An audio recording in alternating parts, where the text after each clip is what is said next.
I stood outside my only daughter's wedding reception, in the rain, watching strangers celebrate while security guards held me back like a criminal.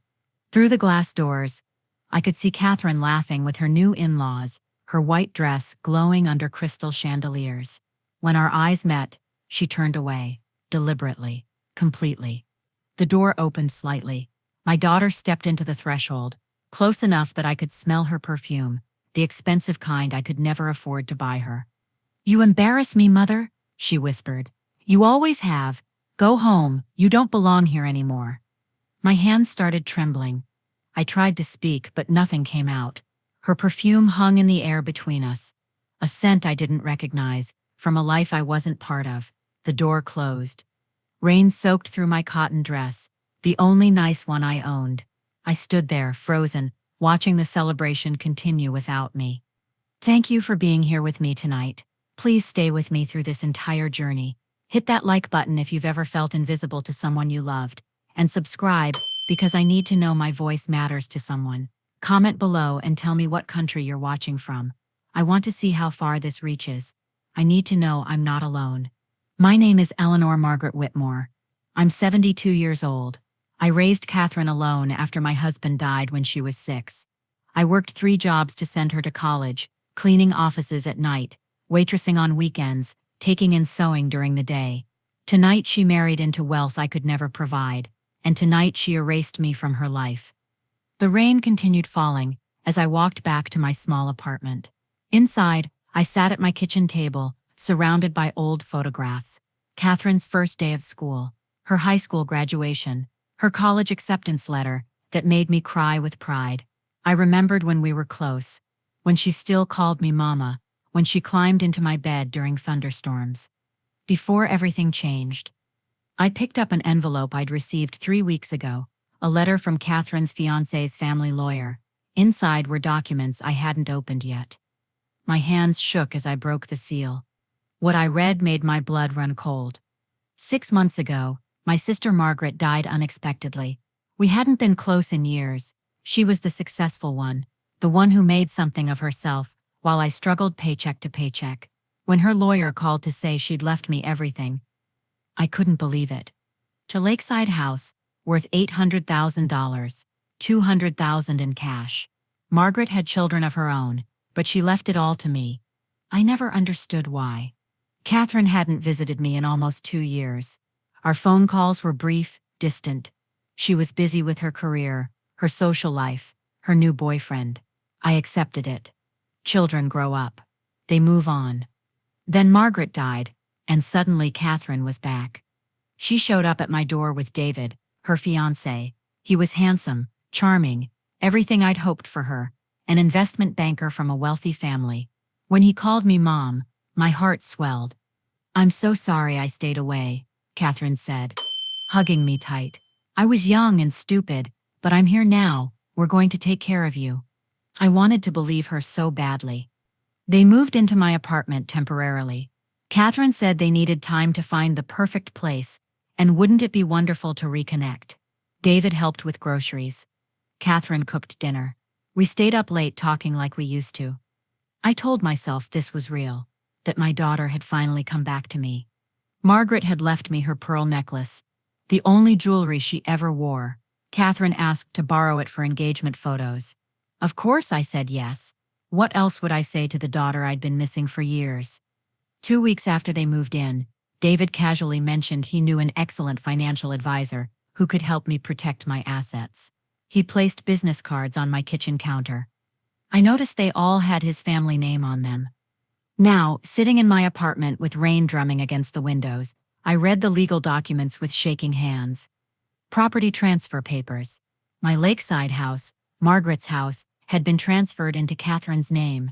The signature looked like mine, but I had no memory of signing anything like this. My teacup sat cold on the table.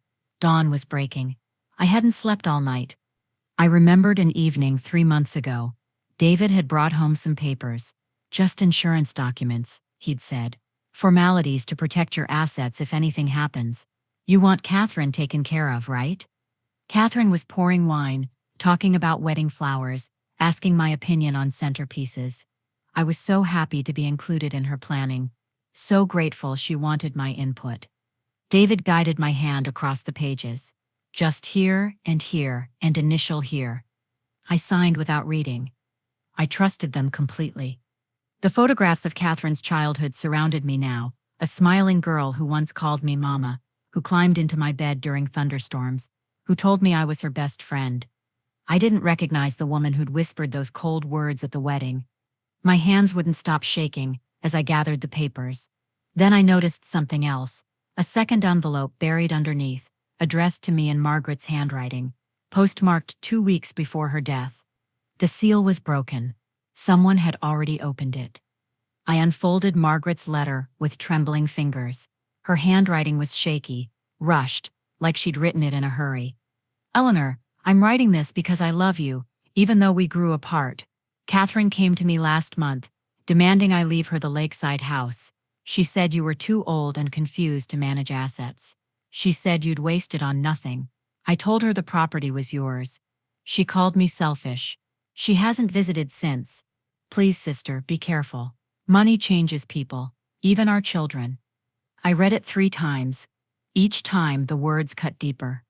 Catherine had been visiting Margaret secretly for over a year, pressuring her to change the will, asking about the inheritance before Margaret even died. The timeline became crystal clear. Catherine's sudden affection, her return to my life, it wasn't love, it was calculation. Every hug was manipulation. Every I love you was a lie. Every late-night conversation was part of a plan. My grief transformed into something colder, something I didn't recognize in myself. I sat in silence as morning light filled my kitchen.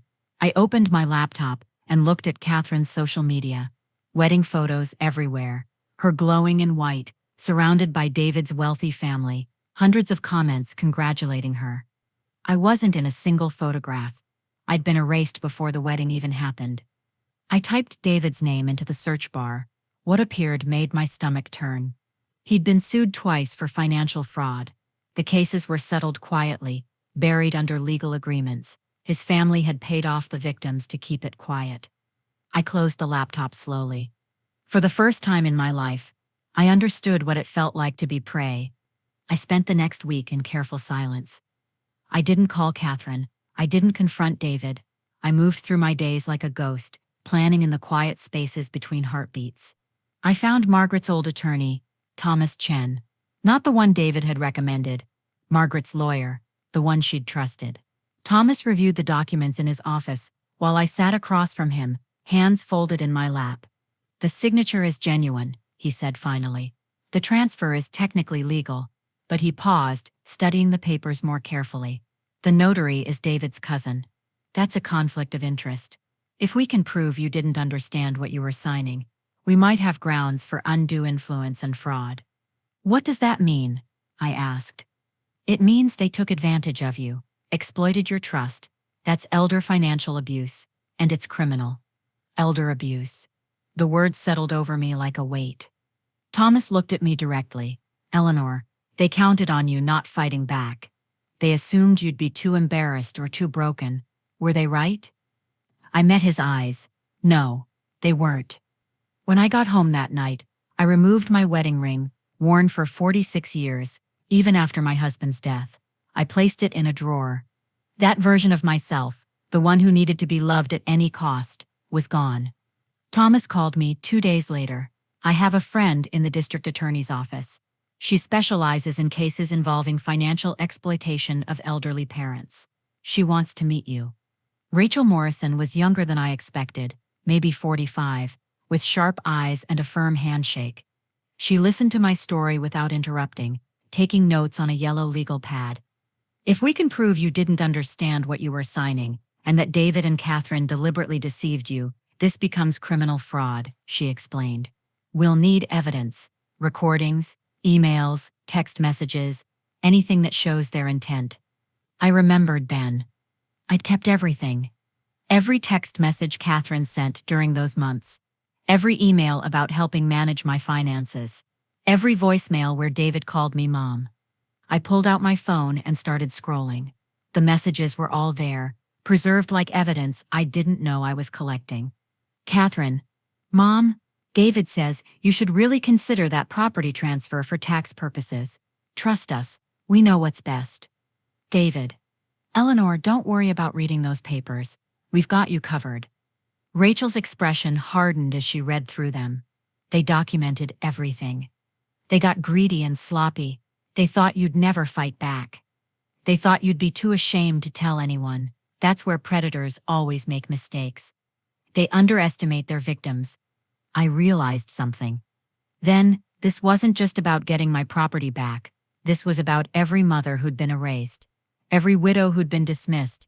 Every elderly woman told she was too old to matter. Rachel looked up from the messages. Are you prepared for what happens next? When we move forward, Catherine will know. This will destroy your relationship permanently. Can you live with that? My answer came without hesitation. She destroyed it first. While I built my case in silence, Catherine and David enjoyed their honeymoon in the Maldives. My friend Sandra showed me screenshots of Catherine's social media, crystal waters, luxury resorts, champagne sunsets. Catherine's caption read, "Sometimes you have to cut toxic people out of your life, even if they're blood. My husband's family has shown me what real love looks like. Grateful for new beginnings." The mother who once would have cried felt nothing now, just cold clarity. She blocked me from seeing the posts. But Sandra captured everything. Catherine had rewritten our history, made herself the victim, turned me into the villain. Meanwhile, David had already listed the lakeside property for sale, $850,000. They were moving fast, confident I wouldn't interfere. Rachel had told me to document everything. Every post, every comment, every lie. It showed consciousness of guilt, an attempt to control the narrative before I could tell the truth. I screenshot each one methodically. Then my phone buzzed with a text from an unknown number. "Mrs. Whitmore, this is David's brother Marcus. We need to talk. What they did to you, they did to our grandmother too. I have proof." Marcus met me at a quiet coffee shop downtown. He was younger than David, maybe 35, with tired eyes that reminded me of my own. "I've been estranged from my family for 3 years," he said, sliding a folder across the table, "because I tried to stop David from doing this to our grandmother." Inside were bank statements, emails, recordings, evidence of a pattern I hadn't known existed. "David targets elderly women with assets," Marcus explained quietly. "Usually through romantic partners who have strained family relationships. He isolates them, gains their trust, then takes everything. Our grandmother lost her home this way. I tried to warn everyone, but they called me jealous, said I was after her money myself." His grandmother had died 6 months after losing her home. Alone, confused, heartbroken. I saw my own future in that story. What would have happened if I'd stayed silent? "My grandmother died, thinking her family abandoned her," Marcus said, his voice breaking. "She never knew we tried to help. David convinced her we were after her money. She died alone, confused and heartbroken." I reached across the table and squeezed his hand. "I won't die that way. Neither will anyone else he targets." Marcus pulled out more documents, emails between David and Catherine from 8 months ago, before Margaret even died. They discussed the inheritance opportunity and managing the old woman. They called me the Mark. The casual cruelty of those words took my breath away. Marcus looked at me with something like pity. "There's one more thing you should know. David plans to divorce Catherine within 2 years. He always does. Once the money is secured and assets are sold, he moves on. Catherine doesn't know she's also a victim, just a more useful one." Rachel filed criminal charges against David and Catherine for elder financial exploitation and fraud. Thomas filed a civil lawsuit to void the property transfer. The district attorney's office issued a freeze on the lakeside property. It couldn't be sold while under investigation. David and Catherine returned from their honeymoon to find police waiting at the airport. They weren't arrested, but they were questioned for 6 hours. By evening, the local news had picked up the story. Newlyweds accused of defrauding elderly mother. I watched the coverage from my apartment, feeling surreally calm. The reporter interviewed me on camera. I spoke quietly with dignity, explaining what happened. I didn't cry. I didn't rage. I simply told the truth. The video went viral locally, thousands of comments from people sharing similar stories, strangers offering support. Catherine called my phone 17 times that night. I didn't answer. David's family lawyer contacted me, offering a settlement, a quiet resolution, money to make this go away. I refused. This wasn't about money anymore, it was about accountability. My neighbors, people I barely knew, started leaving casseroles at my door, cards of support. One elderly woman hugged me in the hallway and whispered, "Thank you for fighting." Catherine left a voicemail, her voice desperate and shrill. "Mom, please, you're ruining my life. We can fix this. We'll give you the property back. Please, just drop the charges." David's family is furious. "I'm losing everything. How could you do this to me?" I saved the voicemail as evidence. I didn't call back. I remembered standing in the rain outside her wedding, invisible and discarded. I remembered her cold whisper, "You embarrass me." A week later, I received a letter from a young couple who'd been days away from purchasing the lakeside house. They thanked me for stopping the sale. They'd used their entire life savings for the down payment. If they'd bought it and the fraud was discovered later, they would have lost everything. I kept that letter on my refrigerator. The preliminary hearing arrived on a cold Tuesday morning. I sat in the courtroom, surrounded by Thomas, Rachel, and Marcus. Catherine and David sat across the aisle with their defense team. It was the first time we'd been in the same room since the wedding. Catherine looked smaller somehow. Her confidence had shattered. She kept glancing at me, trying to make eye contact. I looked through her like she was glass. David's jaw was tight, his charm replaced with barely concealed fury. The courtroom was packed with observers and media. My hands were steady now, no more trembling. The judge reviewed the evidence, methodically. Forged notary documents, emails discussing the mark, Marcus's testimony about David's pattern of fraud, my medical records proving I had no cognitive impairment. David's lawyer stood, attempting to paint me as vindictive and confused. "Mrs. Whitmore, isn't it true you're simply angry your daughter married someone you didn't approve of?" I looked directly at him. "No, I'm angry my daughter stole my home while pretending to love me. There's a difference." The courtroom went silent. The judge ordered David and Catherine to return the property immediately. She set a trial date for the criminal charges. David exploded. He stood up, shouting that I was a bitter old woman who can't accept being irrelevant. Security removed him from the courtroom while he raged. Catherine sat frozen, crying silently. As I left the courthouse, Catherine ran after me in the parking lot. For the first time, her tears seemed real. She grabbed my arm, her voice breaking. "Mom, please. I'm sorry. I'm so sorry. I didn't know it would go this far. David said it was just paperwork. Please, Mom, I'm still your daughter." I stopped and turned to face her. For a moment, I saw the little girl who used to hold my hand crossing streets, who cried in my arms after nightmares, who told me I was her whole world. But I also saw the woman who called me an embarrassment, who erased me from her wedding, who referred to me as the mark in emails to the man she married.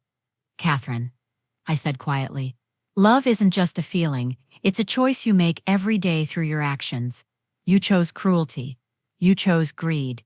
You chose to discard me, like I was nothing. Those choices have consequences." "I'll do anything," she begged. "I'll testify against David. I'll say it was all his idea. Please, Mom, don't you love me anymore?" I reached into my purse and pulled out Margaret's pearl necklace, the one Catherine had borrowed and never returned. I placed it in her hand. "I will always love the little girl you were, but I don't know the woman you became, and I can't sacrifice myself to save someone who wouldn't do the same for me." Her fingers closed around the pearls. "Keep it," I said. "Consider it your inheritance. It's all you're getting from me." I walked away. Catherine stood in the parking lot, holding the pearls, watching me leave. For the first time in my life, I didn't look back. 6 months later, everything had changed. The criminal trial concluded with David receiving 18 months in prison for elder fraud. Catherine accepted a plea deal, probation, community service, and mandatory restitution. The lakeside property was returned to my name. David and Catherine's marriage lasted 3 weeks after the trial. she filed for divorce. I stood at the lakeside property one last time before selling it. The water was calm, reflecting clouds and sky. I felt peace, not victory. This was never about winning. I sold the house and donated a portion to an elder advocacy organization. The rest I used to establish a legal fund, helping elderly victims of financial exploitation. I named it the Margaret Whitmore Justice Fund, after my sister. In its first year, the fund helped 12 families. I received letters from elderly women sharing their stories. Each one reminded me why I fought. For 72 years, I'd defined myself through relationships: wife, mother, caretaker. I'd lost myself in the process of loving others. Now, finally, I was discovering who Eleanor was when she wasn't trying to earn someone's affection.